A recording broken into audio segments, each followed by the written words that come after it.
We love elections here on Sky News, and a trifecta of elections this year. South Australians booted out a one-term Liberal Premier Stephen Marshall in March. We were there for that, of course. And it's been 3 weeks since the coalition lost federally. Melburnians get a chance to express their anger later this year at being the world's most locked-down city when they head to the polls for this Victorian state election on November the 26th. A record 6 lockdowns in Melbourne that totalled 262 days. We talked about it non-stop throughout that period, yet still Labor Premier Daniel Andrews is very popular with many. Even though onerous restrictions and ridiculous rules like this tipped many Melburnians over the edge. I was out for a walk with Kath last night, within the curfew, within the 5Ks, wearing a mask. A lot of people out weren't wearing a mask. At midnight tonight, the directions will change to allow the removal of masks outdoors for the consumption of alcohol. There's a whole bunch of people down the Ryback Beach last night who thought the best thing to do was to go and watch the sunset.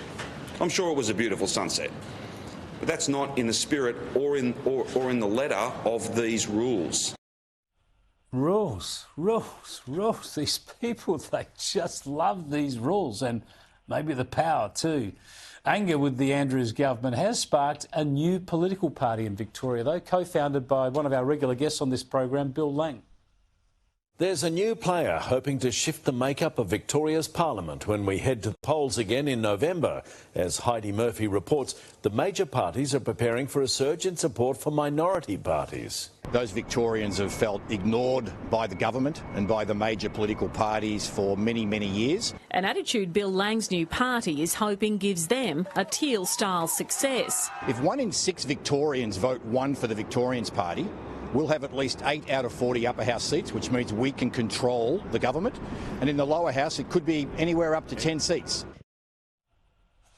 Bill Lang, the Executive Director of Small Business Australia and co-founder of Victorians Party, joins me now in the studio. Good to see you in the flesh, Bill. Yeah, g'day, Chris. Isn't this all a bit late? Didn't you need to be fighting back against Daniel Andrews when the rules were in place? Surely the pandemic crisis is behind us now. Well, the pandemic legislation's still in place, Chris, down here in Victoria, which all Victorians do remember and will recall.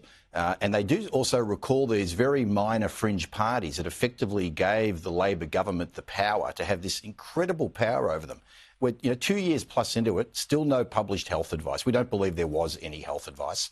And the majority of Victorians will recall the nightmare that we've had for the last 2 years. And the Victorians Party's been created to provide a viable alternative for those Victorians to vote for. So what would the alternative do, though, given that those rules are not in place now, given you're talking about anger about how it was managed? What's your forward agenda? Look, what we're doing over the next 12 weeks is having a conversation with all Victorians. We call it Victorian Speak. We're going to go out, we're going to ask, and we're going to listen. What do people need in their local communities to improve things for them, their families, their friends, their small businesses? And we know throughout the northwestern suburbs of Melbourne, a place that Labor has won. I don't think the Liberal Party's won a seat there since 1993. The Labor Party take it for granted, take the votes of those people for granted, and then do whatever they want to do.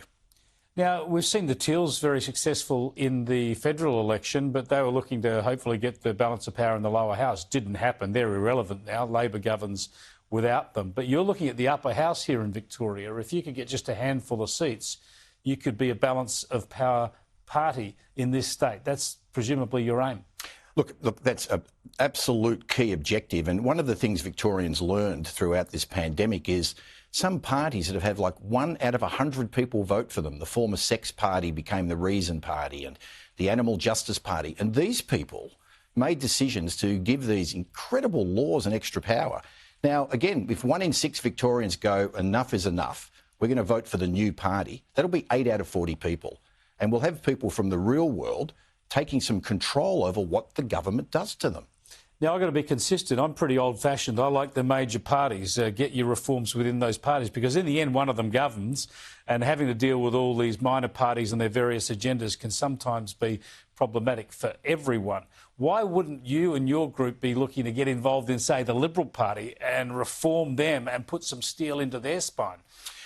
We don't have any time in Victoria for that to take place, Chris. The Liberal Party, like many of these political parties, look after their own interests and the interests of the professional, career, political class that are inside of them. This is about bringing a new set of people into politics, people that have run businesses, that have managed people, that have sent invoices out, Chris. Indeed, we've spoken to Dimmer, who's involved with you, Paul Dimartino, the former Footscray footballer, a champion bloke running Lavaro's here. He's been speaking out with passion and honesty for so long. Gee, it's been tough for small business people. So just finally, with that small business hat, forget about the Victorian election.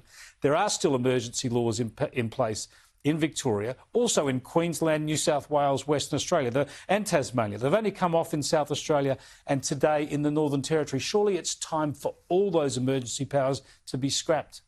Unquestionably, it'd be great to see the Prime Minister, the new Prime Minister, pull them all together with whatever his form of the National Cabinet is. They all wear pretty much the same colour T-shirt as his team and make it happen. Let's get back to being Australia again. Yeah, well said, Bill. We'll watch with interest. Thanks, Chris. Good to talk to you.